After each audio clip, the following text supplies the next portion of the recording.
نحمده ونصلي على رسوله الكريم. أعوذ بالله من الشيطان الرجيم. بسم الله الرحمن الرحيم.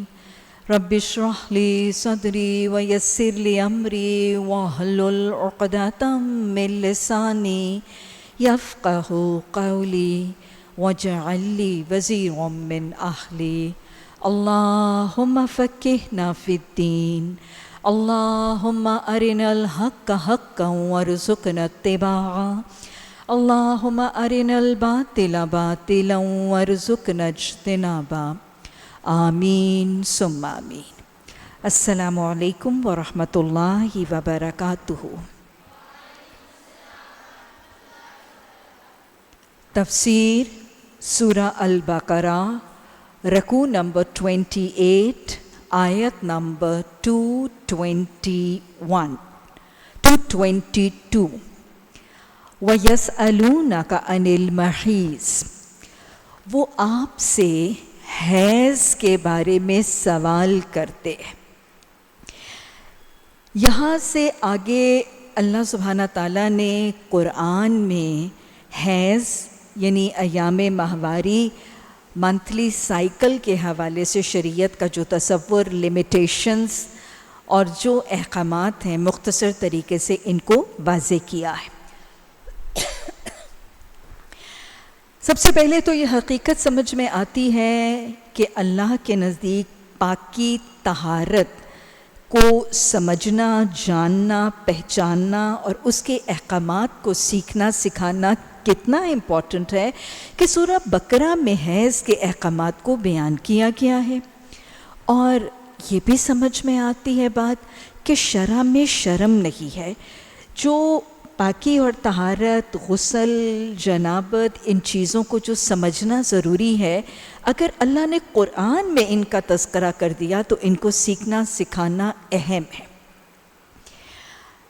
حیض کے حوالے سے احکامات جو یہاں بیان کیے جا رہے ہیں وہ بہت مختصر ہیں.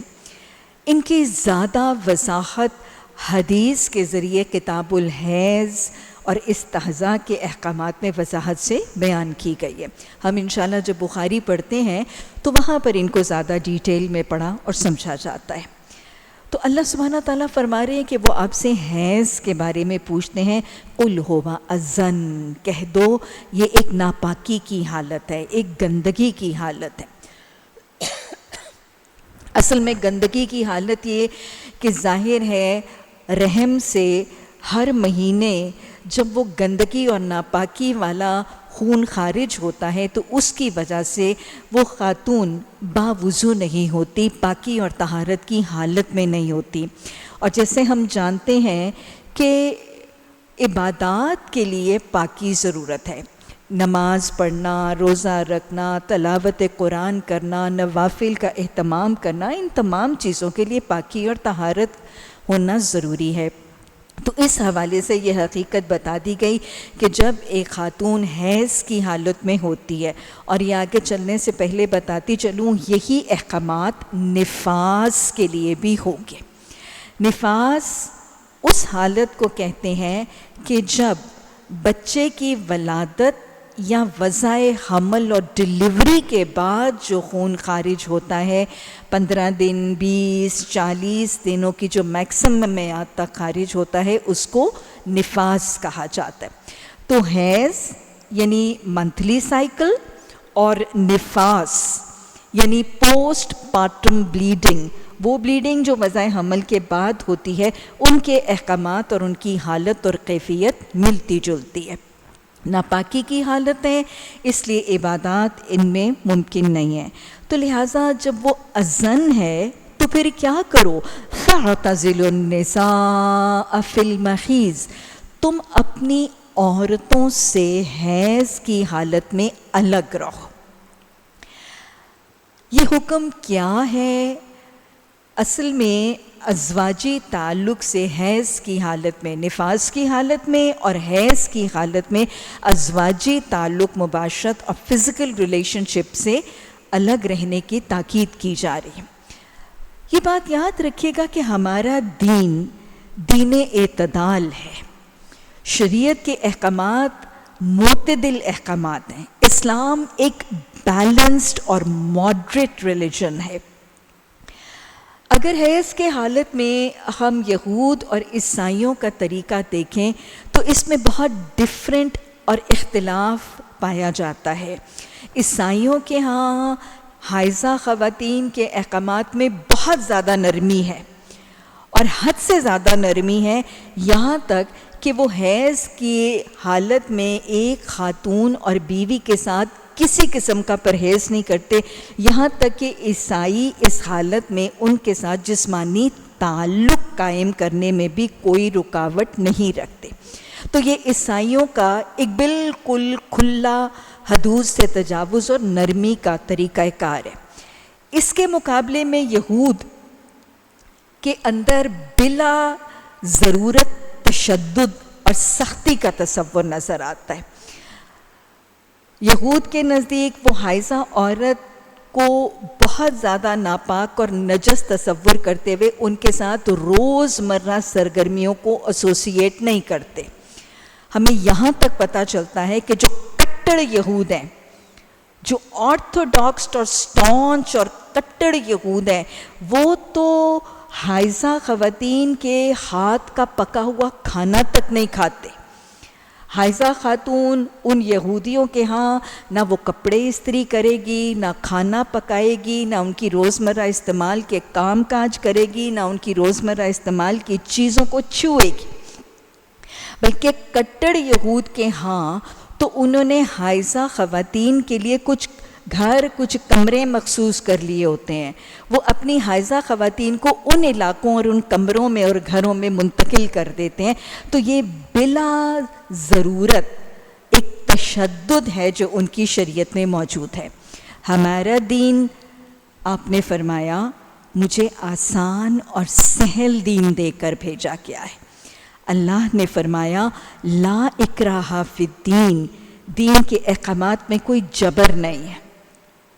شریعت محمدی صلی اللہ علیہ وسلم میں قرآن اور حدیث کے ذریعے جو حیض اور نفاس کی پابندی بتائی گئی ہے وہ کیا ہے، اور چھوٹ اور لچک کس چیز میں ہے؟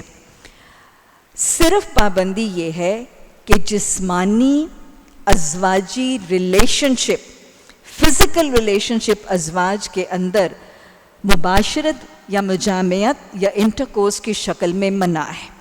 اس کے علاوہ ایک حائضہ خاتون نارمل زندگی کی اور ڈے ٹو ڈے لائف کو کیری آن کرتی ہے. وہ کھانا پکاتی ہے، برتن دھوتی ہے، کپڑے دھوتی ہے، استری کرتی ہے، بچوں کو دودھ پلاتی ہے، اور سب کچھ پرمیسیبل ہے. حدیث میں آتا ہے نا کہ آپ صلی اللہ علیہ وسلم نے حضرت عائشہ رضی اللہ تعالیٰ عنہا کو ایک دفعہ جائے نماز پکڑ کے لانے کا فرمایا. تو انہوں نے فرمایا کہ مجھے حیض ہے. آپ نے فرمایا تمہارے ہاتھ کو تو حیض نہیں. گویا حائضہ کا جسم بذات خود ناپاک نہیں ہے، وہ اپنی ساری ذمہ داریاں، گھریلو ذمہ داریاں نارمل معمول میں کیری آن کرے گی، اور اس کے ہاتھ کے لگ جانے سے کوئی چیز ناپاک اور نجس نہیں ہو جائے گی. اور میاں بیوی کے تعلقات میں بیوی کو چھونا، اس کو ہاتھ لگانا، بوسہ لینا، ہم بستر ہونا، گلے لگنا، یہ سب منع نہیں ہے. ہاں جسمانی تعلق کی پابندی حیض یا نفاس کے دوران جاری رہے گی. اسی لیے اللہ فرماتا ہے وَلَا تَقْرَبُوهُنَّ حَتَّى يَطْهُرْنَ، کہ جب وہ حیض کی حالت میں ہے، اور میں نے بتا دیا نفاس کی حالت میں ہے، چونکہ وہ ناپاک ہیں، تم نے ان کے ساتھ تعلق قائم نہیں کرنا، تم ان کے قریب بھی نہ جانا یہاں تک کہ جب وہ پاک ہو جائیں. پاک ہو جائیں کا مطلب ان کے حیض کا خون آنا بند ہو جائے، ان کے نفاس کا خون آنا بند ہو جائے. اور پھر جب بند ہو جائے کب؟ فَإِذَا تُطَهَّرْنَا، کیا مطلب ہے؟ ہاں کی شرط بتاتی ہے کہ جب وہ اچھی طرح سے پاک ہو جائے، مکمل اہتمام کے ساتھ، باریکی کے ساتھ، مکمل طریقے سے وہ پاک ہو جائے. اور حائضہ عورت مکمل پاک کب ہوتی ہے؟ مکمل پاکی کا مطلب یہ نہیں ہے کہ اس کا خون آنا بند ہو جاتا ہے، یا حیض کی کوئی رطوبت یا ڈسچارج ختم ہو جاتا ہے، وہ پاک کب ہوتی ہے؟ جب وہ حیض سے پاکی اور طہارت کا غسل کر کے نماز پڑھنے کے قابل اور پاک ہوتی ہے۔ اس پہ کہا جا رہا ہے کہ جب وہ اچھی طرح سے پاک ہو جائیں، فَأْتُوهُنَّ مِنْ حَيْثُ أَمَرَكُمُ اللَّهُ، پھر تم ان کے ساتھ تعلق قائم کرو جیسے اللہ نے تمہیں تعلق قائم کرنے کا حکم دیا۔ کیوں؟ ان اللہ یحب التوابین ویحب المتطہرین، کہ اس میں کوئی شک نہیں کہ اللہ کو توبہ کرنے والے اور پاک صاف رہنے والے پسند ہیں۔ تو گویا پاکی اور طہارت کا طریقہ حیض کے حوالے سے واضح طور پر قرآن کی آیت میں سمجھا دیا گیا۔ حائضہ عورت کے ساتھ باقی سب معمولات زندگی ہوں گے، باقی تمام ازواجی معاملات ہوں گے، صرف ازواجی جسمانی تعلق اور مباشرت نہیں ہوگی۔ کب تک؟ جب تک اس کے حیض سے فرصت کے بعد، حیض سے فارغ ہونے کے بعد وہ غسل کر کے اچھی طرح سے پاک ہوگی، پھر اللہ کے بتائے ہوئے شریعت کے طریقوں اور حدود کے مطابق ازواجی زندگی کا طریقہ حلال ہوگا۔ اور ساتھ ہی اللہ نے اس کی وجہ بھی بتا دی، حکمت بھی سمجھا دی کہ یہ تمہیں پاکی اور طہارت کا طریقہ اس لیے سمجھایا جا رہا ہے کہ اللہ کو پاک صاف رہنے والے پسند ہیں۔ تو گویا یہ وہ پاکی اور وہ طہارت کا طریقہ ہے جو اللہ کی محبت کا ذریعہ بنتا ہے۔ اور پھر ساتھ اللہ نے یہ بھی کہہ دیا کہ اللہ کو توبہ کرنے والے بھی پسند ہیں۔ کیوں؟ تاکہ قرآن پڑھنے کے بعد جب اصل طریقہ پاکی اور طہارت اور جسمانی ازواجی تعلق کا سمجھ آئے تو جس سے جو کمی ہوئی ہے، جس سے جو زیادتی ہوئی ہے، وہ اس پر توبہ کرے اور آئندہ سے استغفار کے بعد اصلاح پر جم جائے۔ تو یہ تصور اللہ نے واضح طور پر قرآن میں بتا دیا۔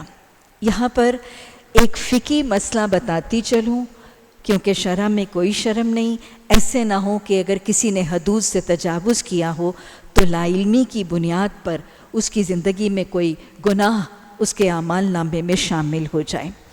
ہمیں فقہا کی رائے سے یہ بات پتہ چلتی ہے کہ حیض کے ختم ہو جانے کے بعد بھی اگر ایک خاتون کی شرمگاہ سے خاص یا مخصوص رنگ کی رطوبت خارج ہونے کی حالت میں جسمانی تعلق قائم ہو جائے تو پھر اس پر کفارہ واجب الادا ہے۔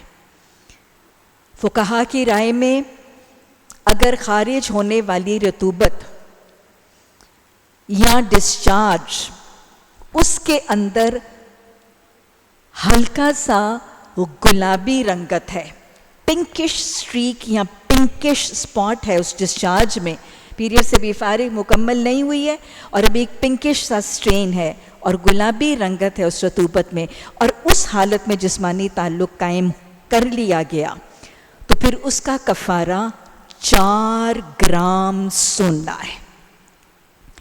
اور اگر جسمانی تعلق اس حالت میں قائم کر لیا گیا کہ خارج ہونے والی رطوبت میں ابھی زردی ہے، یلوش یا براؤنش کلر کا ایک سٹریک یا کلر ہے، تو پھر اس کا کفارہ 2 گرام سونا ہے۔ اللہم اجعلنی من التوابین وجعلنی من المتطہرین۔ آگے چلنے سے پہلے آیت کا آخری حصہ، اس کے حوالے سے ایک حدیث بھی دہرا لیجئے۔ اللہ نے تو آیت میں یہ الفاظ فرمائے ہیں، رسول اللہ صلی اللہ علیہ وسلم نے ہمیں پاکی اور طہارت کے ایک عمل کے بعد اس دعا کا تذکرہ کیا ہے۔ یہاں پر بھی پاکی اور طہارت کے حوالے سے ہے، ادھر بھی وضو کے حوالے سے ہے۔ آپ صلی اللہ علیہ وسلم نے فرمایا کہ جو شخص نبی صلی اللہ علیہ وسلم کی سنت کے مطابق اہتمام سے وضو کرتا ہے اور وضو کرنے کے بعد 2 چیزیں، اشہد ان لا الہ الا اللہ، دوسرا کلمہ کلمہ شہادت پڑھتا ہے اور پھر دعا پڑھتا ہے، اللہم اجعلنی من التوابین وجعلنی من المتطہرین، تو آپ نے خوشخبری دی کہ اس کے لیے جنت کے 8 دروازے کھول دیے جاتے ہیں۔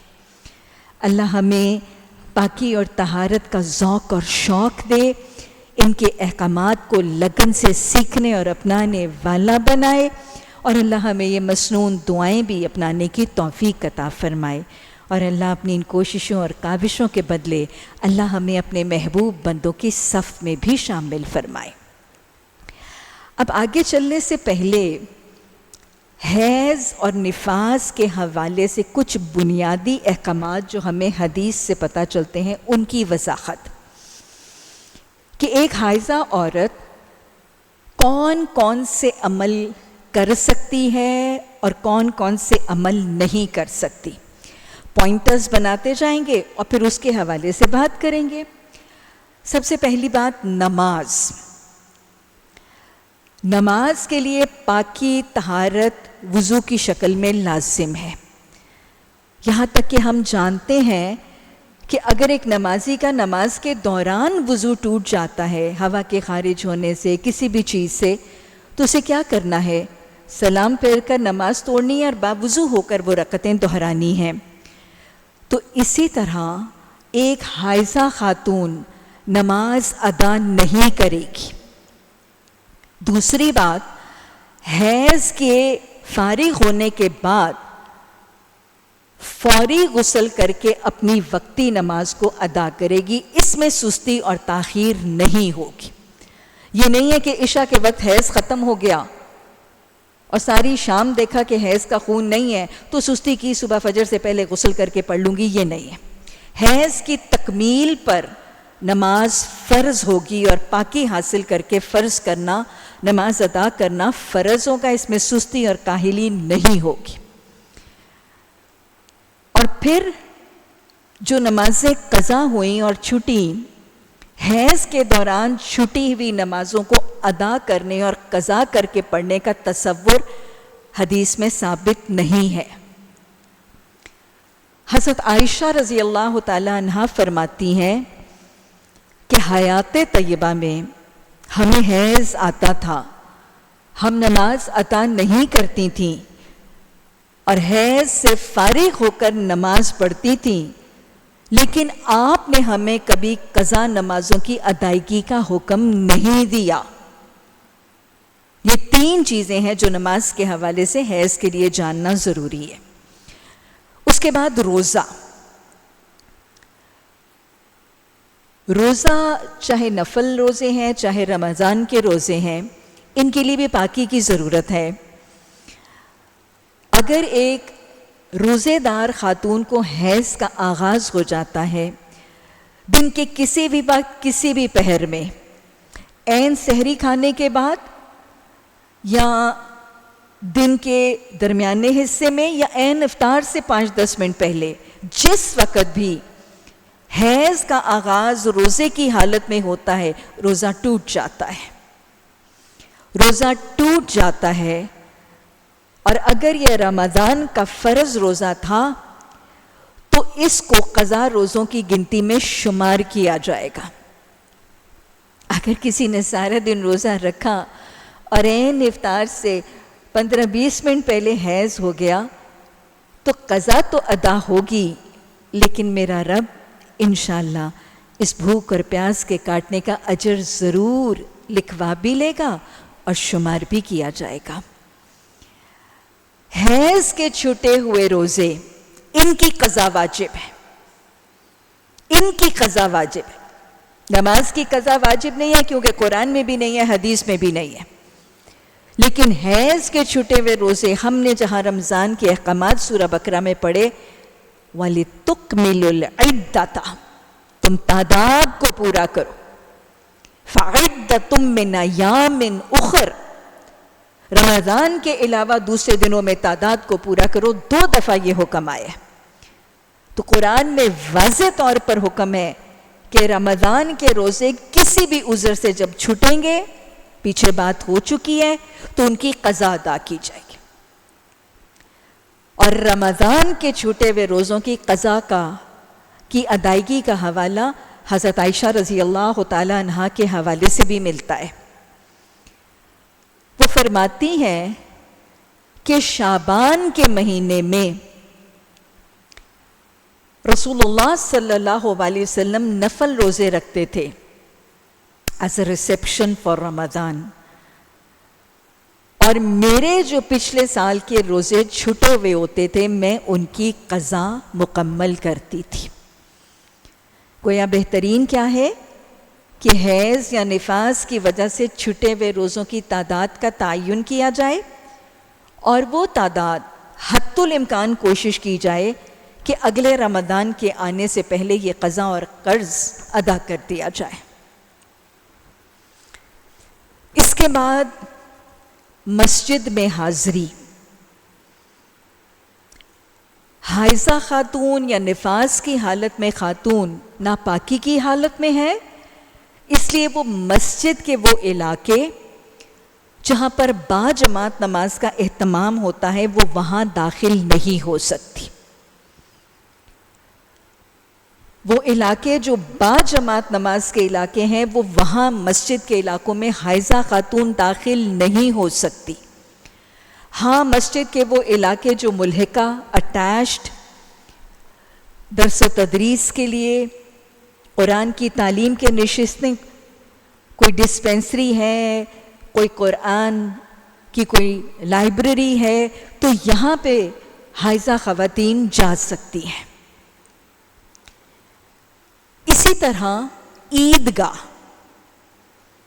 رمضان کے بعد عید الفطر میں یا عید الاضحیٰ میں ہمیں معلوم ہوتا ہے کہ امہات المومنین اور صحابیات فرماتی ہیں کہ تمام مسلمان خواتین عیدگاہ میں جاتی تھیں، کیونکہ آپ تاکید کرتے تھے مردوں کو کہ اپنی عورتوں کو عیدگاہ میں لاؤ۔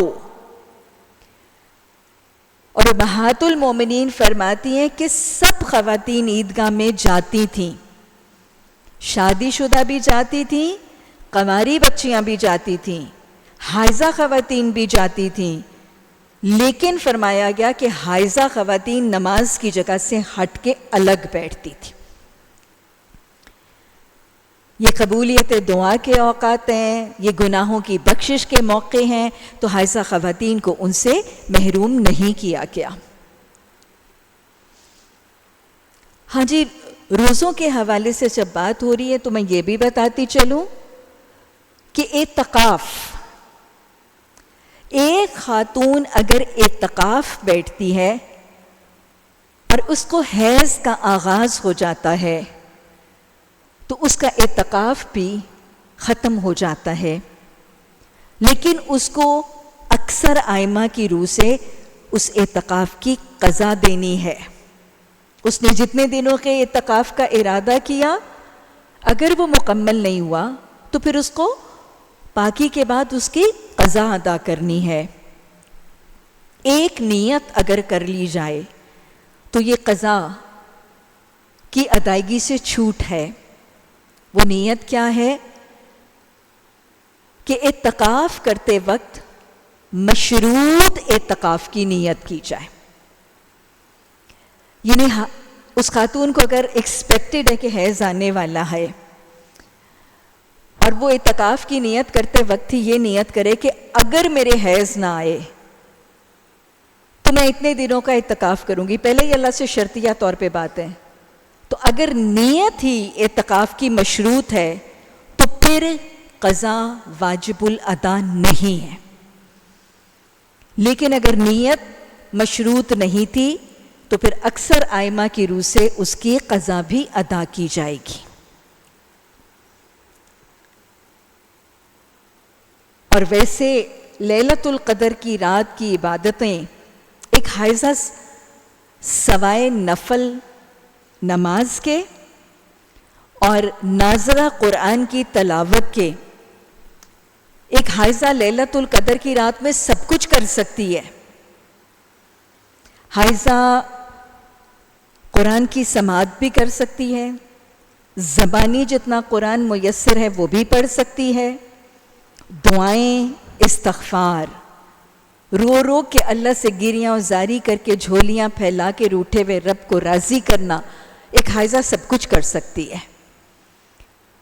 بسوں اوقات خواتین بہت مایوس ہو جاتی ہیں اور کہتی ہیں کہ جی لیلۃ القدر میں حیض ہے، اب ہم کچھ نہیں کر سکتے، یا کسی کو خوشی خوشی بہانہ مل جاتا ہے چلو چھٹی ہوئی۔ نہیں، نہ مایوس ہونے کی ضرورت ہے اور نہ ہی خوش ہونے کی ضرورت ہے۔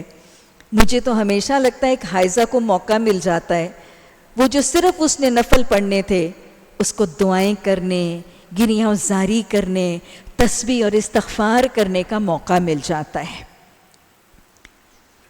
تو یہ نماز، روزے، رمضان اور مسجد، اور پھر عید کا حج۔ ایک حائضہ حج کے سارے مناسک ادا کر سکتی ہے سوائے وہ جو مسجد یا حرم کے اندر ہے۔ یعنی ایک حائضہ احرام پہن لیتی ہے اور پھر اس کے بعد اسے حیض کا آغاز ہو جاتا ہے تو وہ سب سے پہلے عمرہ نہیں کر سکے گی۔ عمرہ نہیں کر سکے گی کیونکہ اس میں حرم میں داخل ہونا ضروری ہے، اور حیض کی حالت میں وہ حرم میں داخل نہیں ہو سکتی۔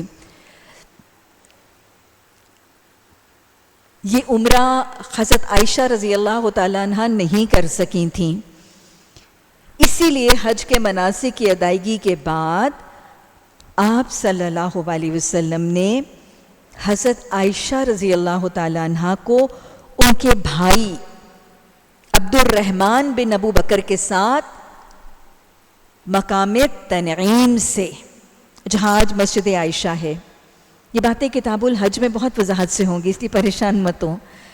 نبی صلی اللہ علیہ وسلم نے حج کے مناسک پورے ہونے کے بعد، چونکہ حضرت عائشہ رضی اللہ تعالیٰ عنہ نے پہلا عمرہ نہیں کیا تھا، تو مقام تنعیم ایک جگہ ہے مکہ سے باہر، وہاں پہ آج مسجد عائشہ ہے، وہاں سے بھائی کے ساتھ بھیجا تھا اور انہوں نے عمرہ ادا کیا تھا۔ اور ویسے حج کے دوران جو 10 ذی الحج 8، 9 کے تو سارے مناسک وہ حائضہ پورے کر سکتی ہے۔ منا میں قیام، میدان عرفات میں قیام، ذکر، تسبیحات، تیسرا کلمہ، درود، دعائیں، سب کچھ کرے گی۔ ہاں نمازیں نہیں پڑھے گی، وہ ضروری نہیں ہے مناسک میں۔ مزدلفہ کا قیام، کنکریاں مارنی، رمی، جمع کرنی، سب حلق، قصر، سب کیا نہیں کر سکتی؟ 10 ذی الحج کو طواف زیارہ، حرم کا وہ جو طواف 10 ذی الحج کو کرنا تھا اور صحیح جو کرنی تھی طواف زیارہ یا طواف افاضہ، یہ حیض کی حالت میں نہیں کر سکتی۔ بس اس کے لیے کیا ہوگا کہ حیض سے فارغ ہونے کے بعد وہ غسل کرے گی اور پھر اس کے بعد طواف زیارہ یا افاضہ ادا کرے گی۔ البتہ اگر کوئی طواف افاضہ ادا نہیں کر سکتا تو اس کے مناسک حج پورے نہیں ہوگے، اس کو قضا دینی واجب ہوگی۔ اگر بالکل اینڈ میں حیض آئیں اور وہ طواف وداع نہ کر سکے تو وہ مناسک میں نہیں ہے، اس کے بغیر حج یا عمرہ مکمل ہو جائے گا۔ حضرت عائشہ رضی اللہ تعالیٰ عنہ کو حج کے سفر کے شروع میں حیض آیا تھا، اور حضرت صفیہ رضی اللہ تعالیٰ عنہ کو بالکل اختتام میں آیا تھا، اور یہاں سے ہم حج کے حوالے سے احکامات حیض کے حوالے سے سیکھتے ہیں۔ تو یہ حج ہے۔ میں پھر دوہرا رہی ہوں، حائضہ عورت حج کے سارے مناسک ادا کر سکتی ہے سوائے ابتدائی عمرہ، وہ پاکی کے بعد مسجد عائشہ سے ہوگا، اور پھر حج کے دنوں میں 10 ذی الحج کا طواف زیارہ یا افاضہ، اگر یہ ادا نہ ہوا تو یہ پاکی اور غسل کے بعد ادا ہوگا، کیونکہ یہ لازم ہے، اس کے بغیر حج مکمل نہیں ہوگا۔ اب رہا معاملہ ایک حائضہ عورت کے تعلق بالقرآن کا، چھونا، کچھ سوالات اور کچھ پوائنٹس قرآن کے حوالے سے چھونا۔ نمبر 2 ناظرہ پڑھنا، رواں ناظرہ پڑھنا۔ نمبر 3 سننا، سماعت، لسننگ۔ اور نمبر 4 زبانی تلاوت۔ جو یاد ہے اس کی زبانی ریسیٹیشن. 4 چیزیں ہیں جو قرآن میں سمجھنی ضروری ہے. نمبر 1 چھونا. اللہ نے قرآن میں فرمایا لا یمسہ الا المطہرون. قرآن کو پاک صاف لوگوں کے علاوہ کوئی نہیں چھو سکتا. اب اس میں اختلاف رائے ہے. امام ابو حنیفہ کے نزدیک حائضہ خاتون، نفاس والی خاتون قرآن کو، کاغذ کو، جلد کو، کسی چیز کو نہیں چھو سکتی، کیونکہ پورے کا پورا ان کی نظر میں قرآن ہے. حنفی تصور میں چونکہ وہ ناپاک ہے، لا یمسہ ہے، تو وہ قرآن کی جلد کو بھی نہیں چھو سکتی، قرآن کو بھی نہیں چھو سکتی، اور اندر کاغذ کو، کسی چیز کو نہیں چھو سکتی. لیکن کچھ ائمہ کی رائے میں سہولت موجود ہے. کن کے لیے؟ وہ جنہوں نے تعلیم کے ساتھ منسوب ہیں، قرآن کی معلمات ہیں، قرآن کی مدرسات ہیں، حافظات ہیں. تعلیم اور تدریس کے لیے، حفظ کی دہرائی یا سننے کے لیے سہولت ہے کہ حیض کی حالت میں قرآن کے عربی ٹیکسٹ کو ہاتھ لگائے بغیر اس کو چھونے کی اجازت ہے. یمسہ، ہو کی ضمیر ان ائمہ کے نزدیک پورے قرآن کے گتے جلد کی طرف نہیں، عربک ٹیکسٹ کی طرف جاتی ہے، مصحف اور عربی الفاظ کی طرف جاتی ہے. اس کو چھوئے بغیر قرآن کو چھوا جا سکتا ہے. قرآن کا white part of the paper پکڑ کے اس کو چھو لیں، یہ جو سفید حصہ ہے اس کو پکڑ کے اس کو الٹا لیں، عربی کے الفاظ کو ہاتھ نہ لگائیں، اور یہاں گلوز وغیرہ پہن کے اس کو چھوا جا سکتا ہے. جواز کیسے ہے؟ آپ نے حضرت عائشہ کو فرمایا تھا تیرے ہاتھ کو حیض نہیں ہے. تو لہٰذا یہ کچھ ائمہ کے نزدیک چھونے کے حوالے سے آسانی ہے. دوسری بات، رواں ناظرہ قرآن کا پڑھنا. یہ جو ہم اپنا ڈیلی قرآن پڑھتے ہیں، یا حفظ کرنے والے یا تعلیم اور تدریس کے لیے پڑھا جاتا ہے، کسی بھی شکل میں رواں ناظرہ قرآن ایک حائضہ نہیں پڑھ سکتی. یہ سب ائمہ کی رائے ہے، یہ کنسنسس کے ساتھ متفق ائمہ کی رائے ہے کہ رواں ناظرہ قرآن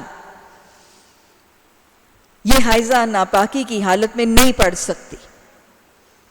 البتہ تعلیم، تدریس، حفظ، ان تمام چیزوں کے لیے ناظرہ قرآن کی تلاوت کو توڑ توڑ کے کیا جا سکتا ہے.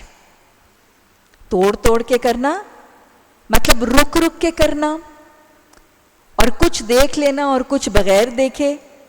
تو توڑ توڑ کر ان چیزوں کے لیے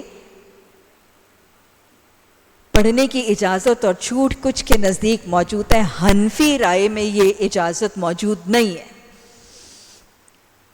یہ رواں ناظرہ قرآن، چھونے کے بعد رواں ناظرہ قرآن.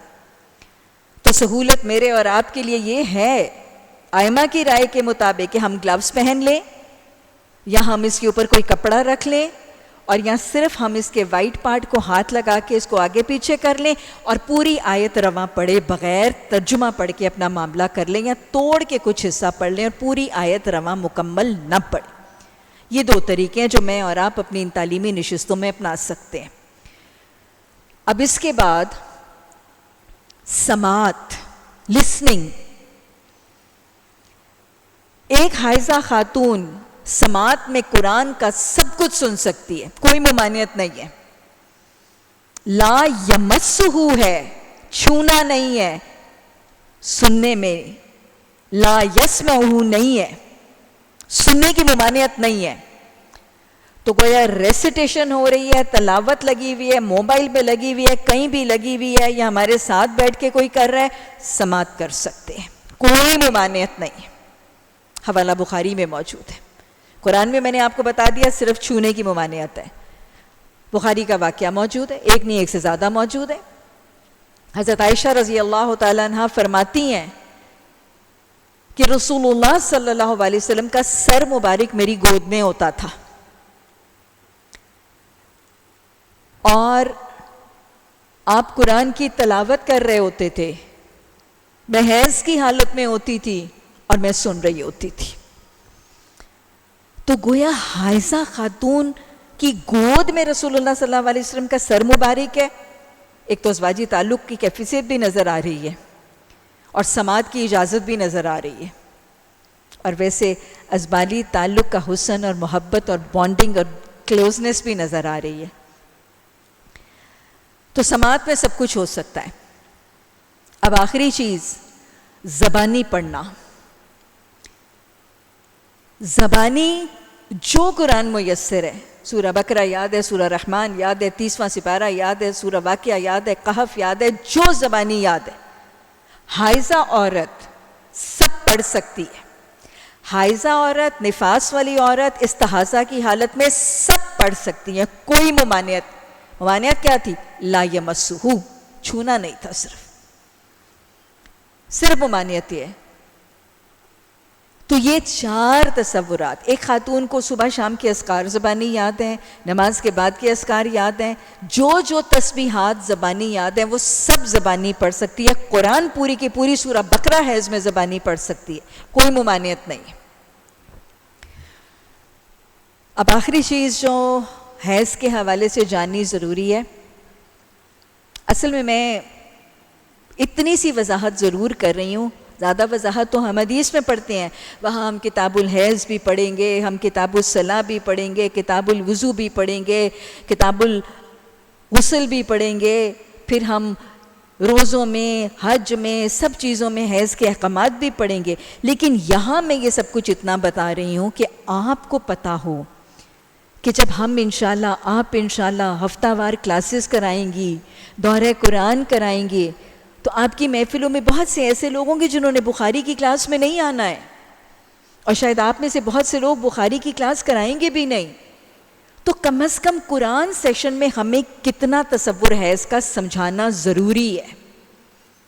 بھئی لوگوں کے لیے بخاری کی کلاس نہیں ہے تو یہاں پہ ہم 2 منٹ کی وضاحت کر کے آگے چلے جائیں گے؟ نہیں. جو لوگ ہمارے ہفتہ وار نشستوں میں، دروس قرآن کی نشستوں میں جڑیں گے، ان کو کم از کم اتنا مواد ان پوائنٹس کا دینا ضروری ہے. اب اس کے بعد آخری چیز حیض سے پاکی کا طریقہ، غسل. پاکی کے لیے جو غسل کا طریقہ، وہ باقاعدہ غسل کے بعد بغیر پاکی اور طہارت حاصل نہیں ہوگی. غسل کے لیے پہلے رفع حاجت، استنجا، پھر کسی خوشبو والے کپڑے یا روئی یا صابن یا باڈی واش کے ساتھ شرمگاہ کو اچھی طرح سے دھونا، وضو کرنا، اور پھر سارے جسم کو اچھی طرح سے 3 دفعہ پانی سے ایسے دھونا کہ بال برابر علاقہ خشک نہ رہ جائے. انشاءاللہ وضاحت کتاب الغسل میں ہوگی. حائضہ کی ناپاکی کے تصور کے حوالے سے، حائضہ کے حیض ہاتھ کو نفاس نہیں ہوتا، وہ جس چیز کو چھوتی ہے وہ ناپاک نہیں ہو جاتی ہے. وہ اپنے نارمل کام کاج کرے گی، اس کے ہاتھ کا پکا ہوا کھانا، بھرا ہوا پانی کا گلاس، استری ہوا کپڑے کا جوڑا ناپاک نہیں ہوگا. بچے کو دودھ پلائے گی، نارمل ڈے ٹو ڈے سرگرمیاں کرے گی. حائضہ کا جسم ناپاک نہیں ہے، حائضہ کے کپڑے ناپاک نہیں ہیں، الا یہ کہ اس کے کپڑوں اور لباس کے کسی حصے پر حیض کے خون کی نجاست یا ناپاکی لگ جائے. مثلا آپ کو معلوم ہے کہ ایک بہن آتی ہے اور وہ کہتی ہے مجھے اپنا دوپٹہ دے دو نماز کے لیے، تو وہ حائضہ بہن کہتی نہیں مجھے حیض ہے. حائضہ کا دوپٹہ ناپاک نہیں ہے. جسٹ بیکاز اس کو پیریڈز ہیں اور اس نے سر پہ لیا ہوا ہے اور ویسے اس کے اوپر کوئی گندگی یا علائش نہیں لگی تو دوپٹہ ناپاک نہیں ہے. اگر لباس کے اوپر یا بستر کے اوپر کوئی ناپاکی حیض کی اس کی نجاست نہیں لگی ہوئی ہے تو وہ کپڑا ناپاک نہیں ہے، اس کو استعمال کیا جا سکتا ہے بغیر دھوئے۔ اور اگر لباس کے کسی حصے پر نجاست، حیض کے خون کی ناپاکی لگ جاتی ہے تو اس کو پاک کرنے کا طریقہ کیا ہے؟ یہود کے اندر تو طریقہ ہی ہوتا تھا اس پورے کے پورے حصے کو ہی کاٹنا پڑتا تھا، ان کے احکامات سخت تھے۔ ہماری شریعت میں حیض کی ناپاکی کا خون اگر کپڑے کے کسی حصے کو لگ جاتا ہے، پورا کپڑا دھونا ضروری نہیں ہے۔ بھائی کوئی بڑے مہنگے سے شادی کے کپڑے ہیں، اب ان کے اوپر داغ لگ گئے ہیں اور وہ ایسے میٹیریل کے ہیں کہ اس کو واش نہیں کر سکتے ہیں، تو کیا طریقہ ہے؟ صرف لباس کا وہ حصہ جس پر داغ لگا ہے اس کو اگر پانی میں ایسے رکھا جائے کہ اس کے دھاگوں میں سے پانی اچھی طرح سے 3 دفعہ بہہ جائے تو وہ کپڑا پاک ہو جاتا ہے۔ صابن، واشنگ پاؤڈر ضروری نہیں ہے، کوئی کرنا چاہتا ہے تو کر لے، یہ میں مجبوری کی حالت بتا رہی ہوں۔ اور بہت سے لوگ ایسے ہوں گے جن کے پاس کپڑے ہی 2 جوڑے ہیں، بلا وجہ کی تنگیاں اور سختیاں نہیں دینی ہے لوگوں کو۔ صرف لباس کا وہ حصہ جس کے اوپر داغ لگا ہے اس کو نل کے نیچے رکھ دیں اور اس کے دھاگوں میں سے یہ انشور کر لیں کہ 3 دفعہ پانی اس کے دھاگوں میں سے بہہ جاتا ہے، کپڑا پاک ہے، چاہے نشان رہ بھی جائے، چاہے ابھی وہ کپڑا گیلا بھی ہو، بغیر داغ کے آف ہوئے ہوئے، بغیر اس کپڑے کے خشک ہوئے ہوئے اس کو پہن کے نماز پڑھی جا سکتی ہے۔ ارے کوئی اللہ کی بندی ہوگی جس کے پاس 1 جوڑا ہوگا، آپ کہہ دیں گی نہیں پورا دھونا ہے، پھر دھونے کے بعد سکھانا ہے۔ وہ سوکھتے سوکھتے اس کی 4 نمازیں چھوٹ گئیں، کس کے کھاتے میں گئیں؟ وہ جاہل عالم کے کھاتے میں گئیں۔ مسئلہ پتہ نہیں ہوتا تو پوچھ لینا ہے، بلا وجہ کی تنگی نہیں کرنی ہے۔ جو شریعت میں نرمیاں، سہولتیں، آسانیاں دی گئی ہیں وہ لوگوں کو بتائیں۔ لا اکراہ فی الدین، دین میں تنگیاں جبر نہیں ہے۔ ہاں بلا وجہ کی آسانیاں نہیں دینی ہے۔ قزن کے سامنے میں نقاب اتار سکتی ہوں، ارے نہیں شریعت نے تصور بتایا وہ نہیں کرنا، وہ میں نہیں دوں گی اجازت، لیکن جہاں شریعت اجازت دیتی ہے وہ دیں۔ یہ کپڑے کو پاک کرنے کا طریقہ ہے۔ اللہم اجعلنی من التوابین وجعلنی من المتطہرین۔ اللہ سبحانہ تعالیٰ ہم سے اگر لا علمی اور جہالت کے دور میں حیض کی پاکی اور طہارت کے حوالے سے کچھ کمیاں کوتاہیاں ہوئیں تو درگزر فرمانا۔ اللہ ان احکامات کو سمجھنے اور آئندہ ان کی حدود کا احترام کر کے پاکی اور طہارت میں حساسیت سے پاکی حاصل کرنے کی توفیق عطا فرمانا۔ اور اللہ اگر لا علمی کے دور میں جو کمیاں ہوئیں اس کے کفارے کے لیے یہ علم لوگوں تک منتقل کر کے ان کے صحیح عمل کو ہمارے گناہوں کا کفارہ بنانا۔ آیت نمبر 223، نساؤکم حرث لکم فأتوا حرثکم انا شئتم وقدموا لانفسکم واتقوا اللہ واعلموا انکم ملاقوہ وبشر المؤمنین۔ تمہاری عورتیں تمہاری کھیتیاں ہیں، تم اپنی کھیتیوں میں جیسے چاہو تم جاؤ، لیکن کیسے جاؤ؟ اپنے مستقبل کی، کون سے مستقبل کی؟ آخرت کی، اپنے حساب کتاب، اپنے یوم الدین کی حفاظت کرو اور اللہ کی ناراضگی سے بچو۔ جان رکھو تمہیں اللہ سے ملنا ہے۔ اور اللہ نے خوشخبری دی، خوشخبری دے دو کن کو؟ ایمان لانے والوں کو خوشخبری دے دو فلاح اور سعادت کی۔ اب یہ آیت میں پھر کہوں گی کہ ایک خوشحال ازواجی زندگی، ایک بڑی خوبصورت، پرسکون، پرامن، محبتوں سے بھری ہوئی ازواجی زندگی کے لیے ایک بہت خوبصورت اصول ہے، مردوں کو سکھایا جا رہا ہے۔ پیچھے ہم نے سورہ بقرہ میں ایک آیت پڑھی، میں نے آپ کو بتایا کہ یہ سکسیسفل میرٹل ریلیشن شپ کے سنہرے اصول ہیں۔ چند حروف میں اللہ نے بہت خوبصورت سمندر کو کوزے میں سمیٹا تھا. ہن لباس لکم وانتم لباس لہن. اے مردو تم عورتوں کا لباس ہو اور اے بیویو تم اپنے شوہروں کا لباس ہو. بات کی تھی نا ہم نے. اب یہاں پر اللہ مسلمان مردوں کو مخاطب کر رہا ہے اور کیا کہہ رہے ہیں کہ اے مسلمان مردوں تمہاری بیویاں تمہارے لیے کیا ہیں؟ وہ تمہارے لیے تمہاری کھیتیاں ہیں. پیچھے میاں بیوی کو جسم اور لباس کے ساتھ تشبیہ دی گئی تھی ہے نا، اور ہم نے اس کے حوالے سے اس تعلق اور بانڈ کو سمجھا. یہاں پہ مسلمان مرد کو اللہ کہہ رہا ہے کہ تم اپنی بیوی کے ساتھ بالکل وہی معاملہ کرو اور وہی طریقہ اور وتیرہ اپناؤ جو ایک کسان اپنی کھیتی کے ساتھ کرتا ہے. تو پھر پہلے تشبیہ کو سمجھ لیجئے. تشبیہ کو سمجھیں گے تو طریقہ سمجھ میں آ جائے. وہاں پہ بھی ہم نے جسم اور لباس کے تعلق کو سمجھا تھا نا، پھر ہم نے اصول لے لیا تھا. ایک کسان کے لیے، فلاح کے لیے اس کی کھیتی کیا اہمیت رکھتی ہے؟ کسان کو اس کی کھیتی بہت محبوب ہوتی ہے. کسی کاشتکار سے پوچھیں اس کے لیے کھیتی کیا ہے، اس کو بہت محبوب ہوتی ہے، بہت عزیز ہوتی ہے.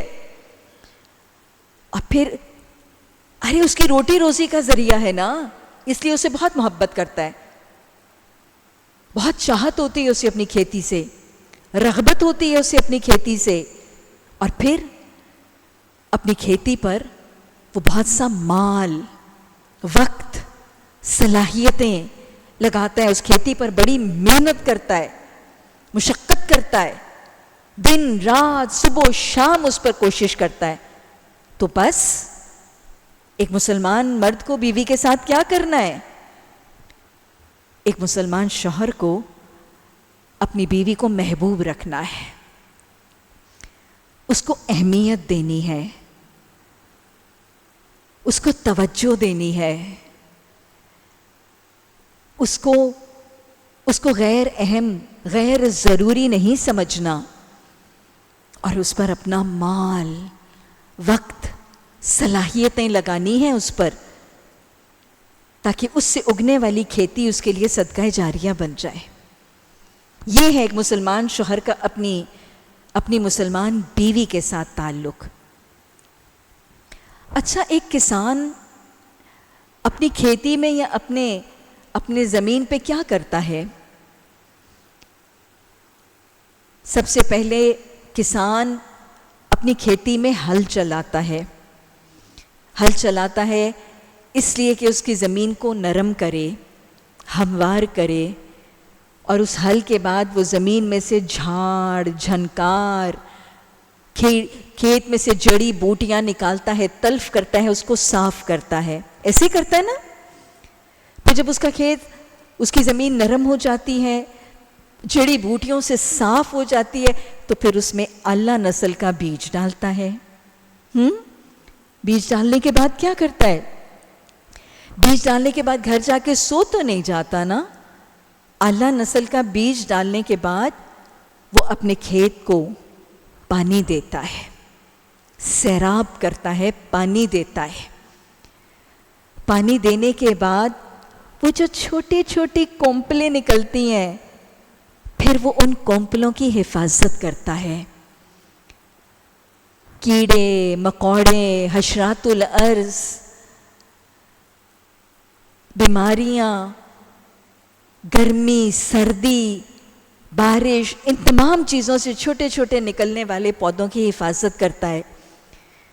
پھر یہ جو چھوٹے چھوٹے پودے نکلتے ہیں، ان کو کھاد ڈالتا ہے نا، فرٹیلائزرز ڈال کے انرچ کرتا ہے. اور پھر لگاتار کھاد ڈالنے، نگرانی کرنے، محنت مشقت کرنے، کھیت کو صاف رکھنے کے بعد، حفاظت کرنے کے بعد، جب وہ کھیتی بڑی ہوتی ہے، وہ کھیتی لہلہاتی ہے، پکتی ہے، تو وہ فصل کاٹ کے فلاح یا کامیابی حاصل کرتا ہے. بس یہی ایک مسلمان شوہر کو اپنی بیوی کے ساتھ کرنا ہے. نساؤکم حرث لکم. ایک مسلمان شوہر کو اپنے بیوی کے دل کو اگر سخت ہے نا تو اس کے دل کو یاد خدا سے، ذکر الہی سے، فکر آخرت کے تذکروں سے اس کے دل کو نرم کرنا ہے۔ اگر اس کے کوئی غلط عقیدے ہیں، کوئی غلط اس کے تصورات ہیں، کوئی غلط اخلاق ہیں، تو یہ پرانے اخلاق اور عقائد کی جھاڑ جھنکار کو محبت اور حکمت اور خیر خواہی سے اس کو بڑے آرام سے نکالنا ہے۔ اور پھر جب اس کی دل کی زمین تیار ہو جائے گی تو پھر اس کے دل میں ایمان کا بیج ڈالنا ہے۔ یہ کام ہے ایک مسلمان شوہر کے، جس کو قوام بنایا گیا، جس کو رائی بنایا گیا، اس کے دل میں ایمان کا بیج ڈالنا ہے۔ اگر میکے میں ان تربیتوں میں کمی ہوگی تو پھر یہ کام شوہر نے کرنا ہے۔ ایمان کا بیج ڈالنے کے بعد پھر شوہر نے کیا کرنا ہے؟ قرآن کی تعلیمات کا پانی دینا ہے، اس کے قرآن کی تعلیم کا اہتمام اور بندوبست کرنا، یہ مسلمان شوہر کی ذمہ داریاں ہیں۔ ہمارے معاشرے میں تو آوے کا آوا بگڑا پڑا ہے۔ میرے پاس اتنی خواتین، خاص طور پہ میرڈ خواتین یا نئی نئی بیاہی ہوئی بچیاں اس پریشانی اور اس دکھ میں آتی ہیں، کیا کریں؟ میاں صاحب قرآن نہیں پڑھنے دیتے، بازاروں میں جانے دیتے ہیں، شادیوں بیاہوں میں جانے کی اجازت دیتے ہیں، قرآن کلاس کی اجازت نہیں دیتے۔ ارے یہ تو شوہر کے کرنے کا کام تھا، اور میرے معاشرے میں اس چیزوں پہ ڈانٹ ڈالی جا رہی ہے۔ وہ تو جو خود سیکھ کے آتا تھا وہ بھی اس کو سکھانا تھا، وہ جو جمعے کے خطبے میں سیکھ رہا تھا وہ بھی اس کو سکھانا تھا، اور بلکہ اس اللہ والی کے لیے اسسٹنس پروموشن دینی تھی کہ وہ جائے اور اللہ کے احکامات کو سیکھے تاکہ وہ ایمان کے بیج کو پانی تو ملے۔ لیکن آج ہم ڈانٹ ڈال دیتے ہیں، آج ہم رکاوٹیں ڈال دیتے ہیں، آج وہ جملہ بہت آسانی سے لوگ کہہ دیتے ہیں، فیشن بنا لیا لوگوں نے، یہ عورتوں نے فیشن بنا لیا قرآن کلاس میں جانے کا۔ میں تو ہمیشہ جواب دیتی ہوں، اللہ کے بندو شکر کرو کوئی ڈھنگ کا فیشن بھی بنایا عورتوں نے، ورنہ تو کوئی فیشن میرے معاشرے کی عورت ڈھنگ کا نہیں بناتی۔ چھوٹی قمیضیں، تنگ قمیضیں، لمبے کاج، ٹائٹس، کوئی ڈھنگ کا فیشن نہیں۔ اگر ایک فیشن قرآن پڑھنے کا نکال ہی لیا تو شکر کریں۔ تماشا بنایا ہوا قرآن پکڑتی ہیں، کمیٹی پارٹی کے بہانے چلی جاتی ہیں، ہینڈ بیگ پکڑتی ہیں، شاپنگ اور ونڈو شاپنگ کے بہانے جاتی ہیں، وہاں کسی کو تکلیف نہیں ہوتی، لیکن قرآن پڑھتے ہوئے تکلیف۔ ارے یہی تو تمہارا کرنے کا کام تھا کہ تم ان کی قرآن کی تعلیمات سے آبیاری کا بندوبست اور اہتمام کرو۔ اور پھر اس کے بعد بیوی کے، بچوں کے جو اعمال صالحہ کی کومپلیں نکلتی ہیں، اس کی حفاظت کس نے کرنی ہے؟ وہ نمازیں پڑھنے لگتے ہیں، وہ روزے رکھنے لگتے ہیں، وہ سچ بولنے لگتے ہیں، وہ حیا کرنے لگتے ہیں، تو ان کی حفاظت کرنی ہے۔ معاشرے کے تلخ جملے، کڑوے قصیلی نگاہیں، بدعتوں سے ان کی حفاظت کرنی ہے، شرک کے کیڑوں اور روگ سے ان کی حفاظت کرنی ہے، نفاق کی بیماری سے، وہ نفاق کی سنڈی جو سارا کچھ کھا جائے گی اس سے حفاظت کرے گا، شور کرے گا، نہیں لے کے جائے گا منافقانہ محفلوں اور منافقانہ صحبتوں سے بچائے گا۔ یہ سارا کیریکٹر ہے جس کو، یہ ساری ذمہ داریاں ہیں پیکج میں جو اس قوام کو دی جا رہی ہیں۔ یہ آیت بہت گہرا پیغام دیتی ہے مرد کو۔ اور پھر اس کو کھاد دینی ہے، اس کو نبی صلی اللہ علیہ وسلم کے سنت کے نمونے، احادیث کا پیغام۔ حضرت ابو سلمہ کیا کرتے ہوئے نظر آ رہے ہیں؟ حضرت ام سلمہ کو حدیث کی تعلیمات سکھاتے ہوئے نظر آ رہے ہیں نا۔ اور پھر اس کے بعد صحابیات کی رودادیں، صحابہ کے قصے، انمتا علیہم کی رودادیں سنانی ہے۔ یہ کھاد ہے اس کے ایمان کے بیج کے لیے۔ شوہر جب اپنی بیوی کے ساتھ، اپنے بچوں اور اہل خانہ کے ساتھ یہ کھیتی کا معاملہ کرے گا تو ان کی جو اعمال صالحہ کی کھیتی اگے گی، اجر کون سمیٹے گا؟ صدقہ جاریہ وہ کس کے لیے بنے گی؟ وہ بیوی اور اس کی گود میں پلنے والی اولادیں اس قوام شوہر کے لیے صدقہ جاریہ بن جائیں گی۔ تو اور اللہ سبحانہ تعالیٰ نے مسلمان مرد کو اس کی ذمہ داری سمجھانے، اس کا رول سمجھانے کا طریقہ بڑی جامعیت کے ساتھ بتایا کہ اپنی بیویوں کے ساتھ بالکل وہی معاملہ کرو جو ایک کسان اپنی کھیتی کے ساتھ کرتا ہے، اور ان کے اعمال صالحہ کی کھیتی کو اپنے لیے صدقہ جاریہ بنا لو۔ اللہ گاہے بگاہے اصول بھی سمجھا دیتا ہے، اور اللہ آپس میں محبت کے لیے دعا بھی سکھا دیتا ہے۔ سورہ فرقان میں عباد الرحمن کی دعا ربنا ہب لنا من ازواجنا وذریتنا قرۃ اعین وجعلنا للمتقین اماما۔ بہت خوبصورت دعا ہے، اس کو اپنی نماز میں رکھنا ہے، سلام پھیرنے سے پہلے تشہد میں پڑھنا ہے۔ اللہ ہمارے گھروں کو، ہماری اولادوں کے گھروں کو سکون، محبت، دین، ایمان، اسلام کا گہوارہ بنا دے۔ اللہ نے فرمایا تمہاری بیویاں تمہاری کھیتیاں ہیں، فَأْتُوا حَرْثَكُمْ أَنَّا شِئْتُمْ، تم اپنی کھیتی میں جیسے چاہو جاؤ۔ یہ قرآن کی وہ آیت ہے جس کا پیغام اور مفہوم اتنا خوبصورت ہے جو میں نے آپ کو سمجھایا، لیکن اس کے باوجود اس آیت کے حصے کو بہت مس انٹرپریٹ، بہت غلط معنی دے کر غلط طریقوں کا جواز بنا لیا جاتا ہے۔ اس آیت کے حصے کو کوٹ کر کے کہنے والے ہی کہتے ہیں کہ اللہ نے اجازت دے دی ہے مرد کو کہ اپنی عورت اپنی بیوی کے ساتھ جیسے چاہے جسمانی تعلق قائم کرو۔ ایسا تصور نہیں ہے۔ حرام اور حلال طریقے ازواجی تعلق کے لیے بڑی وضاحت سے بتا دیے گئے، جائز طریقہ ازواجی تعلق کا حدیث کی روح سے بڑی وضاحت سے بتا دیا گیا ہے، اور لمٹس اور باؤنڈریز سیٹ کر دی گئی ہیں۔ اس آیت کو مس یوز کیا جاتا ہے، اللہ نے کہا تمہاری کھیتی ہے جیسے مرضی تعلق قائم کرو۔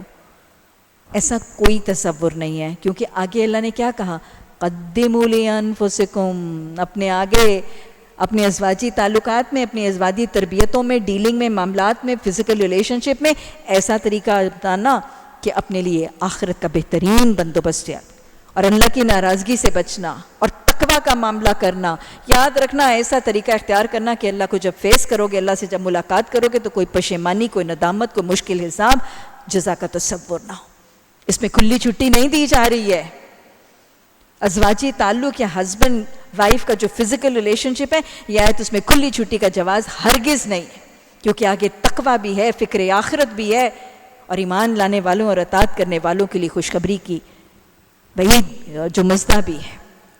تو لہٰذا حدود شریعت کے مطابق ہی ہوگی۔ آیت نمبر 224 اور 225، ان دو آیات میں اللہ سبحانہ تعالیٰ نے قسموں کا تصور سمجھایا ہے۔ اللہ کے نام کو ایسی قسمیں کھانے کے لیے استعمال نہ کرو جن سے مقصود نیکی، تقویٰ اور بندگان خدا کی بھلائی کے کاموں سے باز رکھنا ہو۔ اللہ تمہاری ساری باتیں سن رہا ہے اور وہ سب کچھ جانتا ہے۔ یہاں تک یہ بات واضح طور پر سمجھ میں آ رہی ہے کہ قسم کھانے کی اجازت ہے، کیونکہ اللہ قسم کھانے کے طریقے بتا رہا ہے، قسم کے ڈوز اور ڈونٹ سمجھا رہا ہے۔ یہ نہیں کہا گیا کہ قسم مت کھانا، گویا قسم کھائی جا سکتی ہے، لیکن حدیث میں واضح طور پر پتہ چلتا ہے کہ فرمایا گیا کہ جسے قسم کھانی ہے اسے چاہیے کہ اللہ کے نام کی قسم کھائے، ورنہ خاموش رہے۔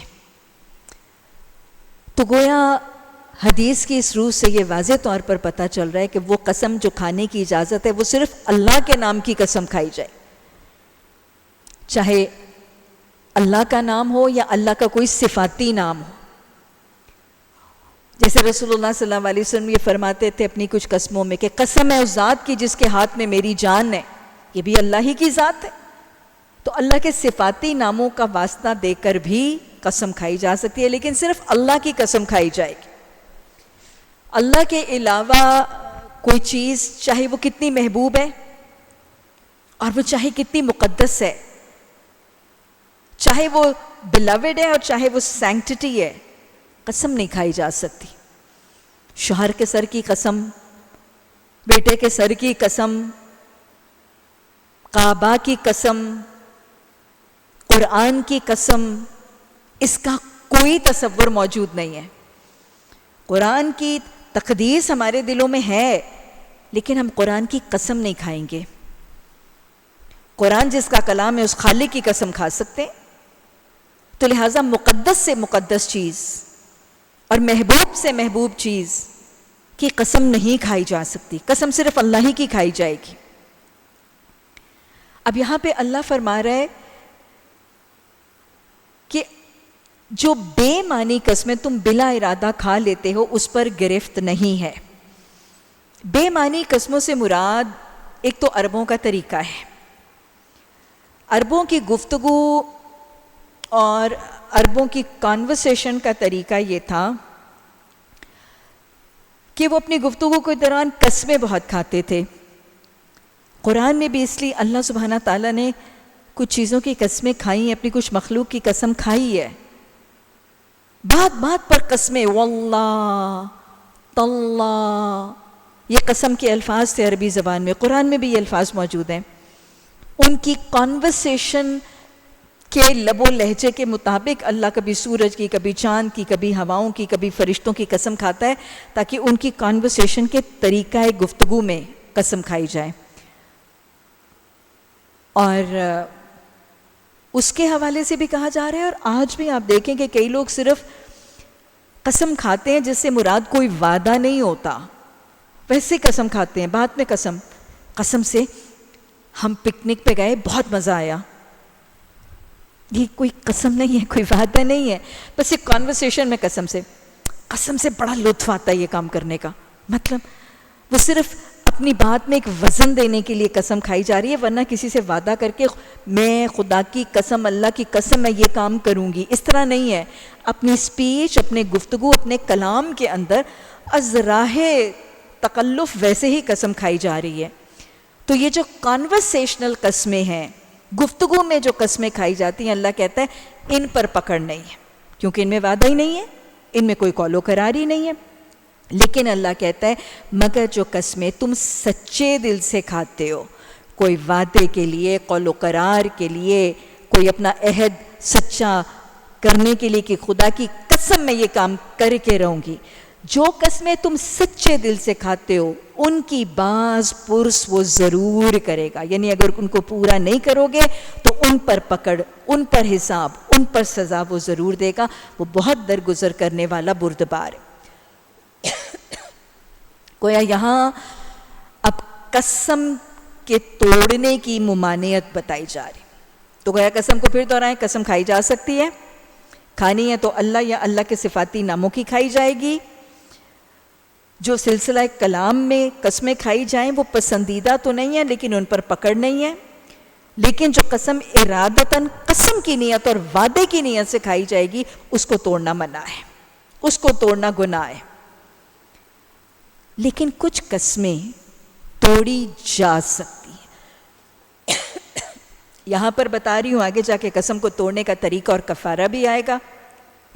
پھر دوہرا لیں گے قسم کب توڑی جا سکتی ہے اور اس کا کفارہ کیا ہوگا. حدیث کے الفاظ ہیں کہ جب کوئی شخص کسی گناہ کے کام کو کرنے اور نیکی کے کام کو چھوڑنے کی قسم کھا لے تو اسے چاہیے کہ قسم توڑے، کفارہ ادا کرے، نیکی کرتا رہے یا گناہ سے رکا رہے. اب وضاحت کر دیتی ہوں. آپ دیکھیں کہ ایک شخص نے، خاتون نے، مرد نے قسم کھا لی کسی گناہ کے کام کو کرنے کی یا کسی نیکی کے کام کو چھوڑنے کی. مثال دیتی ہوں، خاتون ہے، میاں بیوی کی، بھائی بہن کی، بھابھی اور نند کی آپس میں لڑائی ہو گئی. ہاں، اب غصے میں آ کے اس بھابھی نے قسم کر لی، خدا کی قسم آج کے بعد میں تمہارے گھر میں نہیں گھسوں گی. نہ خود گھسوں گی نہ اپنے میاں کو تیرے گھر میں گھسنے دوں. اللہ اکبر، یہ کیا ہے؟ قطع رحمی کی قسم کھا لی.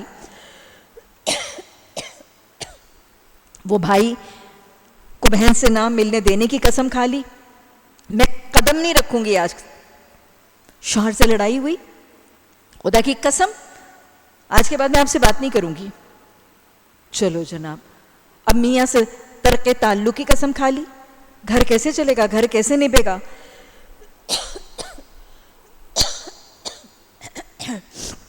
تو لہٰذا ایسی حالت میں اس سے میں تو شیطان بہت کچھ کروا دیتا ہے نا، یا گناہ کے کام کرنے کی قسم کھا لی یا نیکی کو چھوڑنے کی قسم کھا لی، بہن کی شکل میں دیکھوں گی نہیں۔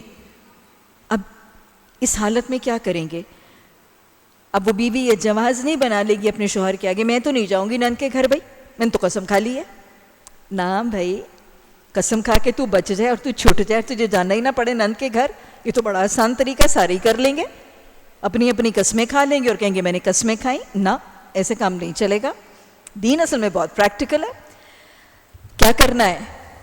گناہ کے کام کو کرنے کی یا نیکی کو چھوڑنے کی قسم کھائی ہے، قسم توڑو، کفارہ ادا کرو، وہ نیکی کرتے رہو یا گناہ سے بچے رہو۔ کفارہ کیا ہے آگے جا کے پڑھیں گے۔ کوئی قسم کھا لی، اب اس کو توڑنا ضروری ہے، 3 روزے رکھو، 3 روزے، یا 10 مسکینوں کو اوسط درجے کا کھانا، جو اپنے گھر والوں کو ہم مڈل کلاس کھانا کھلاتے ہیں، بہت اچھا بھی نہیں کھلانا، بہت گندا بھی نہیں کھلانا، 10 مسکینوں کو اوسط درجے کا کھانا، یا 10 مسکینوں کو اوسط درجے کے کپڑے لباس، اور چوتھی آپشن جو آج کل نہیں ہے، ایک غلام کو آزاد کرنا۔ تو یہ آپشن دے دی گئی ہیں، تم نے گناہ کے کام کے کرنے کی قسم کھا لی، آ کے حماقت میں غصے میں توڑو اپنی قسم، ادا کرو ان میں سے کوئی ایک کفارہ اور گناہ سے رک جاؤ۔ اور اگر کوئی اچھی بلی نیکی کو، کسی ورچیو کو چھوڑنے کی قسم کھا لی ہے، پھر توڑو روز قسم، کفارہ ادا کرو اور نیکی کرتے چلے جاؤ۔ گویا صرف قرآن کی آیات پڑھنے سے سارا تصور سمجھ میں نہیں آتا، قرآن کی تشریح حدیث سے ہے، اور حدیث کی وضاحت قرآن کی آیات سے ہے۔ یہی ہے، میں اپنے پیچھے 2 چیزیں چھوڑے جا رہا ہوں، کتاب اللہ و سنت، ان دونوں کو تھامو گے تو راستہ گم نہیں کرو گے۔ اللہ قرآن کے ساتھ حدیث کو اور سنت کو ملا کے پڑھنے اور سمجھنے کی توفیق عطا فرمائے۔ اب چونکہ قسموں کی بات ہو رہی ہے تو ازواجی تعلق میں ایک خاص قسم کی قسم، ایلا، اس کا تذکرہ۔ آیت نمبر 226، جو لوگ اپنی عورتوں سے یعنی شوہر اپنی بیویوں سے تعلق نہ رکھنے کی قسم کھا بیٹھتے ہیں، ان کے لیے 4 مہینے کی مدت ہے۔ اگر انہوں نے رجوع کر لیا تو اللہ معاف کرنے والا رحیم ہے، اور اگر انہوں نے طلاق ہی کی ٹھان لی ہو تو جانے رہیں اللہ سب کچھ سنتا اور جانتا ہے۔ ایک خاص قسم کی قسم جسے ایلا کہا جاتا ہے۔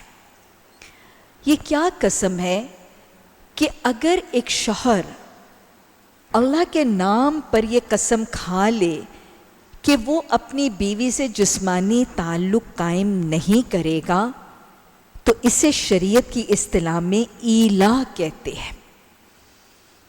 ایلا کی مدت 4 مہینے بتائی جا رہی ہے۔ 4 مہینے کا مطلب کیا ہے کہ اگر یہ قسم کھانے کے بعد وہ 4 مہینے کے اندر اندر رجوع کرنا چاہتا ہے تو وہ رجوع کر سکتا ہے، اور اگر وہ رجوع کر لے گا تو پھر نہ طلاق ہے نہ جدائیگی ہے، اور وہ میاں بیوی کی حالت میں جلتے رہیں گے۔ ایلا میں اگر ایک شوہر پہلے ایلا کی قسم کھاتا ہے تو پھر رجوع کرنے سے پہلے اسے قسم توڑنے کا کفارہ ادا کرنا ہوگا۔ ظاہر ہے اس نے قسم کھائی تھی کہ میں تعلق قائم نہیں کروں گا، ظاہر گناہ کی بات، یا نیکی کو چھوڑنے کی قسم ہی تو ہے، تو وہ پہلے قسم ادا کرنے توڑنے کا کفارہ ادا کرے گا اور پھر اپنی بیوی سے رجوع کر لے گا۔ ایلا کو ختم کرنے کے لیے جتنا کفارہ ضروری ہے اتنا ہی رجوع بھی ضروری ہے۔ یعنی اگر وہ رجوع نہیں کرتا تو پھر ایلا ختم نہیں ہوگا. رجوع ایلا کی حالت میں قولی طور پر بھی کیا جا سکتا ہے اور جسمانی طور پر بھی کیا جا سکتا ہے. قولی طور پر رجوع کا مطلب یہ ہے کہ وہ کہے کہ اچھا چل میں نے تجھے معاف کر دیا، تو مجھے معاف کر دے، اور چل بات آئی گئی کر دے. یہ صرف قولی آپس میں مصالحت اور ایگریمنٹ ہے. ایلا میں قولی رجوع بھی مانا جاتا ہے، جسمانی بھی ہو سکتا ہے لیکن قولی بھی مان لیا جائے گا. لیکن طلاق میں قولی رجوع نہیں ہے، طلاق میں صرف جسمانی رجوع مانا جائے گا. بس اتنا لکھ لیجئے، آگے جا کے سمجھ آئے گی. تو ایلا میں اس ایلا کی مدت کو ختم کرنے کے لیے رجوع اور کفارہ ضروری ہے. پہلے کفارہ اور پھر رجوع. رجوع قولی بھی ہو سکتا ہے، رجوع فعلی بھی ہو سکتا ہے. لیکن اگر 4 مہینے تک ایلا کرنے کے بعد شوہر بیوی سے رجوع نہیں کرتا، قولی یا جسمانی کسی شکل میں رجوع نہیں کرتا، تو پھر کیا ہے؟ اس میں ائمہ کی آراء 3 آراء موجود ہیں. اگر پہلی رائے دیکھیں تو حضرت عثمان، عبداللہ بن مسعود، حضرت زید بن ثابت اور امام ابو حنیفہ کی رائے کے مطابق اگر ایک شخص نے ایلا کر دیا، تعلق نہ رکھنے کی قسم کھا لی اور 4 مہینے رجوع نہیں کیا، تو اس رائے کے مطابق 4 مہینے کے بعد خود سے خود طلاق ہو جائے گی. خود سے خود طلاق ہو جائے گی. اس رائے کے مطابق وہ طلاق بائن ہوگی. لکھ لیجئے، انشاءاللہ میں آگے وضاحت کروں گی. طلاق بائن ہوگی، یعنی طلاق ہو جائے گی. عدت کے دوران ان کو رجوع کرنے کی اجازت نہیں ہوگی. طلاق بائن ہوگی اور عدت میں رجوع کی اجازت نہیں ہوگی. البتہ طلاق کے ہو جانے کے بعد اگر وہ پھر سے نکاح کرنا چاہیں تو نکاح کر سکیں گے. یہ ایک رائے ہے. 4 مہینے کے بعد طلاق ہو جائے گی، طلاق کے بائن ہوگی، رجوع کی اجازت نہیں ہوگی. البتہ نئے سرے سے نکاح، جسے تجدید نکاح کہتے ہیں، وہ کر سکیں گے. یہ پہلی رائے ہے. دوسری رائے حضرت سعید بن مسیب، مقول، زہری، یہ کچھ ائمہ کی رائے یہ ہے کہ طلاق 4 مہینے کے بعد تو خود سے خود ہو جائے گی، لیکن اس رائے کے مطابق وہ طلاق بائن نہیں ہے، وہ رجعی ہوگی. طلاق بائن نہیں ہوگی، رجعی ہوگی. اس کے بعد رجوع کرنے کی بھی اجازت ہے اور نکاح کی بھی اجازت ہے. پہلی رائے تھی کہ وہ بائن ہے، دوسری رائے ہے کہ رجعی ہے. پہلی کے مطابق چونکہ بائن ہے اس لیے رجوع نہیں کر سکتے، اس میں رجعی ہے اس لیے رجوع کر سکتے ہیں. اور دونوں میں کیا ہے کہ تجدید نکاح دونوں میں ہو سکتا ہے. اب تیسری رائے، یہ حضرت عائشہ رضی اللہ تعالی عنہا اور مدینہ کے اکثر فقہا کی رائے یہ ہے کہ ایلا کے بعد اگر 4 مہینے میں وہ رجوع نہیں کرتا تو خود سے خود طلاق نہیں ہوگی. خود سے خود طلاق ہوگی ہی نہیں. عورت، بیوی جس کے لیے اس نے ایلا کی قسم کھائی ہے، وہ قاضی یا کورٹ کے پاس جائے گی. اس کو ایک پلیٹ فارم مل جائے گا نا بات کرنے کا. وہ قاضی یا کورٹ کے پاس جائے گی اور قاضی شوہر کو رجوع کرنے کا حکم دے گا. لیکن اگر وہ قاضی کے کہنے پر رجوع نہیں کرے گا تو پھر اس کی طلاق کا معاملہ شروع ہوگا. یہ اکثر حضرت عمر کی، حضرت علی، حضرت ابن عمر سب کی رائے اسی کے مطابق. آٹومیٹکلی طلاق نہیں ہوگی. اس عورت کو ایک پلیٹ فارم ملے گا, وہ کورٹ یا قاضی کے پاس جائے گی, قاضی اس کو کہے گا رجوع کر, اگر رجوع نہیں کرے گا تو پھر کورٹ طلاق کے معاملات کو پروسیڈ کرے گی. ایلا کرنے کی اجازت موجود ہے. کہاں سے پتہ چلتا ہے؟ اللہ نے اس کا طریقہ, اس کی لیمیٹیشنز بتائی ہیں. اور دوسری بات یہ کہ حیات طیبہ میں رسول اللہ صلی اللہ علیہ وسلم نے بھی ایلا کا طریقہ اختیار کیا. انشاءاللہ آگے جا کے میں زیادہ وضاحت سے بات کروں گی کہ آپ نے ازواج مطہرات سے کب اور کیسے اور کیوں ایلا کیا. مختصراً اگر بتاتی چلوں, انشاءاللہ رودات پھر بھی دہرائی جائے گی. غزوہ احزاب اور غزوہ بنو قریظہ 5 ہجری میں ہوئے. دونوں کے بعد مسلمانوں کو بہت سا مال غنیمت ملا. مدینہ میں ڈھیر سا مال غنیمت آیا. مال غنیمت میں سے 1/5 حصہ للہ و رسول صلی اللہ علیہ وسلم, ازواج مطہرات کو اس میں سے نان نفقہ ملتا تھا. جب مال غنیمت بھی زیادہ آیا تو جو مدینہ کی منافق عورتیں تھیں نا, جو ازواج مطہرات سے ملتی جلتی تھی, انہوں نے فتنہ ڈالا. انہوں نے کہا کہ اتنا مال آئے ہے, تم نبی صلی اللہ علیہ وسلم سے مطالبہ کر لو کہ تمہاری پاکٹ منی, تمہارا نان نفقہ بڑھا دیں. یہ نفاق ہے اور یہ منافقانہ صحبت ایسے اثر کرتی ہے. امہات المومنین نے رسول اللہ صلی اللہ علیہ وسلم سے اپنے نان نفقے میں اضافے کا مطالبہ کر لیا. کیسے کیا؟ واقعہ آتا ہے. حضرت عمر بتاتے ہیں, کہتے ہیں کہ میں اور حضرت ابو بکر صدیق رضی اللہ تعالیٰ عنہ, یہ کون ہے؟ آپ کی 2 ازواج کے والد ہیں, حضرت عائشہ کے والد اور حضرت حفصہ کے والد. کہتے ہیں ہم دونوں رسول اللہ صلی اللہ علیہ وسلم کے گھر تشریف لے گئے. اب صحن میں تشریف فرما تھے, اور جو ازواج مطہرات اس وقت آپ کے عقد نکاح میں ہیں وہ آپ کے ارد گرد بیٹھی تھی. ان میں 2 ان کی بھی بیٹیاں ہیں. فرماتے ہیں کہ رسول اللہ صلی اللہ علیہ وسلم نے جب ہمیں دیکھا تو وہ جیسے بیٹیوں کا شکوہ باپ کو کرتے ہیں نا, فرماتے ہیں کہ انہوں نے ہمیں دیکھ کر شکوہ کیا کہ دیکھو یہ مجھ سے نان نفقے میں اضافے کا مطالبہ کر رہی ہے. رسول اللہ صلی اللہ علیہ وسلم پریشان تھے ان کے اس مطالبے پر. جب والد آئے تو انہوں نے بیٹیوں کا شکوہ کیا. حضرت ابو بکر تو حضرت عمر فرماتے ہیں خاموش رہے, لیکن مجھ سے رہا نہ کیا. اور میں نے اپنی بیٹی حضرت حفصہ رضی اللہ تعالیٰ عنہ کا کہ میں نے ان کو بڑی سختی سے جھڑکا, اور میں نے کہا کہ باز آ جاؤ, آئندہ کبھی نان نفقے کا اضافہ کر کے مطالبہ کر کے رسول اللہ صلی اللہ علیہ وسلم کو پریشان نہ کرنا, اور دیکھو اگر تمہیں کبھی کوئی مالی ضرورت ہو تو مجھ سے مانگ لینا, رسول اللہ صلی اللہ علیہ وسلم کو پریشان نہ کرنا. فرماتے ہیں کہ اس کے بعد نا میں پریشان ہی تھا کہ ان کے گھر میں خیر رہے سے. پھر وہ طویل واقعہ آتا ہے کہ کیسے یہ ایلا ہوئی اور کیسے اناؤنسمنٹ ہوئی, وہ انشاءاللہ کہیں اور وضاحت سے بتاؤں گی.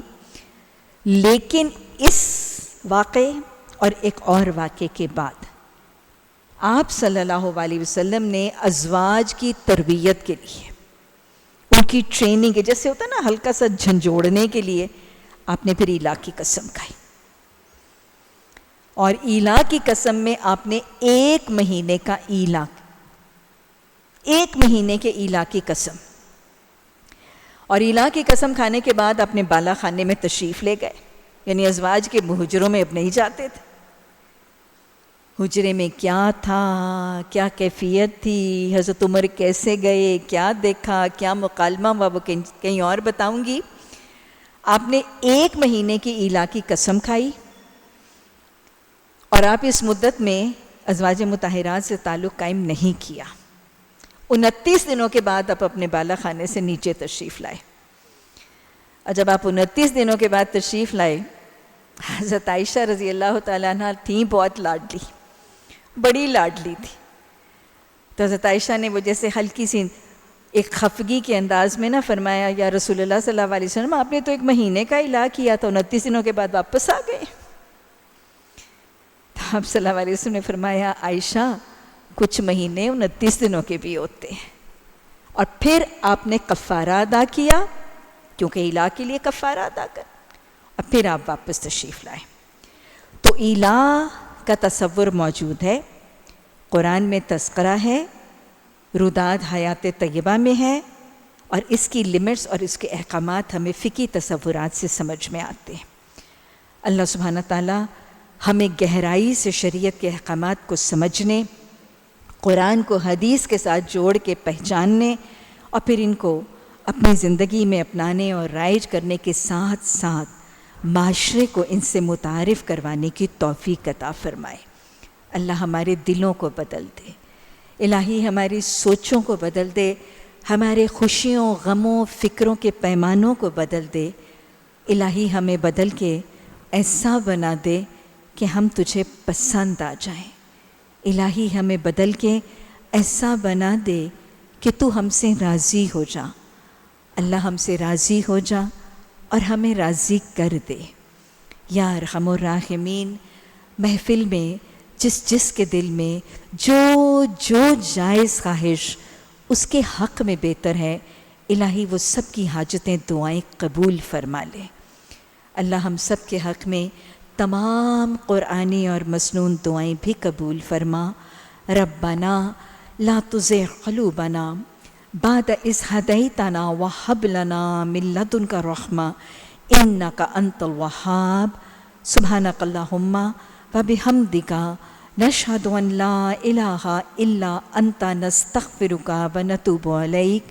سبحان ربک رب العزت عما یصفون والسلام علی المرسلین والحمد للہ رب العالمین۔